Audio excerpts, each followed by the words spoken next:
Hello everyone, welcome back to my channel. आज की class में हम करेंगे class 10th maths chapter number 3 exercise 3.1 का क्वेश्चन नंबर 2 एंड 3। तो चलिए मैं एक बार आपके लिए क्वेश्चन रीड आउट कर देती हूँ। Question number 2 says on comparing the ratios, जो रेशियोज मैंने आपको बताई थी लास्ट क्लास में, find out whether the lines representing the following pairs of linear equations intersect at a point are parallel और कोइंसिडेंट। हमें ये बताना है।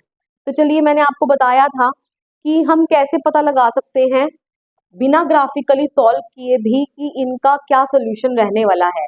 क्या ये लाइंस आपस में इंटरसेक्ट करने वाली हैं, क्या ये पैरेलल रहने वाली हैं, या इनका कोइंसिडेंट लाइंस होने वाली है, मतलब कि मैनी सोल्यूशंस होने वाले हैं।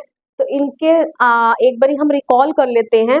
तो मैंने आपको बोला था आप A1/A2 अगर आपके दोनों ही इक्वल नहीं होते हैं तो इस केस में आपकी इंटरसेक्टिंग लाइन बनेगी।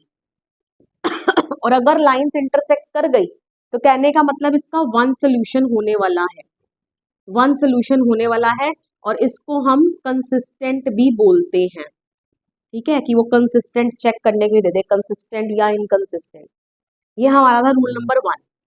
रूल नंबर 2 में क्या था, अगर मेरी तीनों ही रेशियोज बराबर हो गई, मतलब कि A1/A2 is equal to B1/B2 is equal to C1/C2, जब तीनों ही रेशियोज मेरी बराबर हो गई है तो इसका मतलब लाइन एक के ऊपर एक लाइन दोनों बनेगी। इसका मतलब कोइंसिडेंट लाइन बनेगी, एक के ऊपर एक।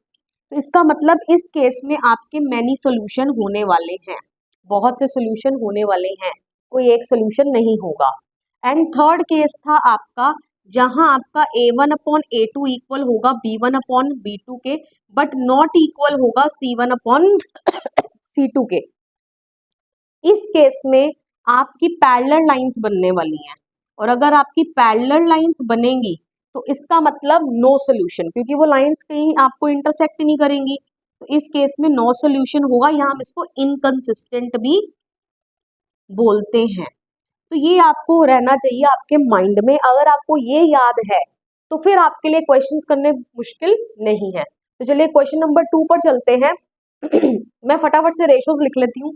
A1/A2, B1/B2 and C1 8/-9। तो देख लीजिए मेरा क्या हो गया। 2 2 4, 2 3 6, ये भी नहीं कट रहे, तो इसका मतलब इक्वल है ही नहीं। जब ये इक्वल नहीं है तो इसका मतलब ये इंटरसेक्ट करेंगी लाइंस, और आप बोल दोगे कि ये क्या करेंगी, lines will intersect each other, और इसलिए इसका क्या रहने वाला है, वन सोल्यूशन, सिर्फ एक सोल्यूशन रहने वाला है।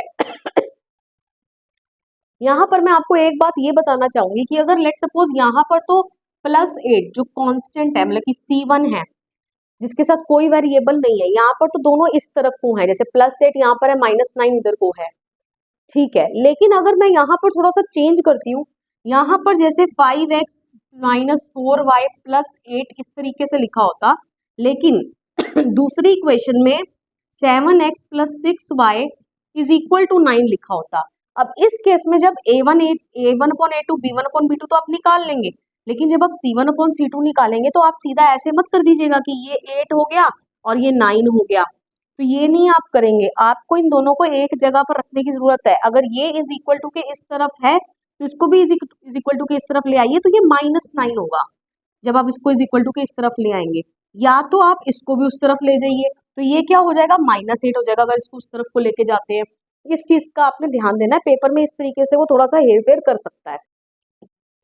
चलिए अब नेक्स्ट क्वेश्चन देखते हैं। यहाँ पर भी हम क्विकली रेशियोज फाइंड आउट कर लेते हैं।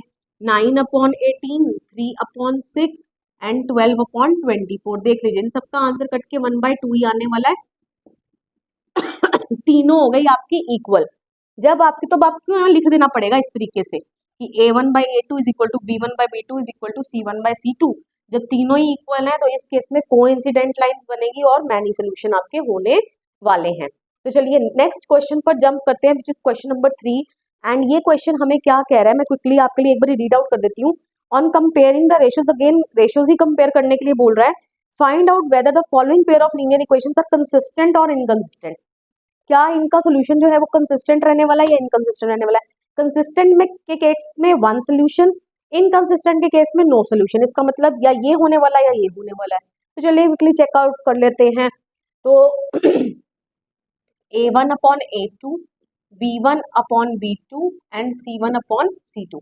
देख लीजिए तीनों ही एक दूसरे के बराबर नहीं है, इसका मतलब ये क्या रहने वाला है, इंटरसेक्टिंग लाइन वन सोल्यूशन, जिसको हम क्या बोलते हैं, कंसिस्टेंट।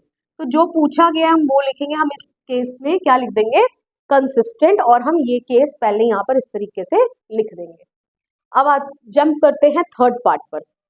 थर्ड पार्ट की रेशियो निकाल लेते हैं, 3/2। अब अपॉन में 9 आएगा, ये डिवाइड का 9 आएगा। जब आप इसे चेंज करेंगे मल्टीप्लाई में, 1 ऊपर चला जाएगा, 9 नीचे आ जाएगा, 3 1 3, 3 3 9, तो ये हो जाएगा 1/6। चलिए नेक्स्ट, 5/3 अपॉन -10। तो ये आपका डिवाइड का निशान है, जब आप इसको मल्टीप्लाई में चेंज करेंगे तो 1 ऊपर चला जाएगा, -10 नीचे आ जाएगा, तो 5 1 5, 5 2 10। Again this is 1/-6 and this is 7/14। 7/14 आपका क्या हो गया, 1/2। तो देख लीजिए इस केस में क्या है, इस केस में तीनों ही एक दूसरे के इक्वल नहीं है।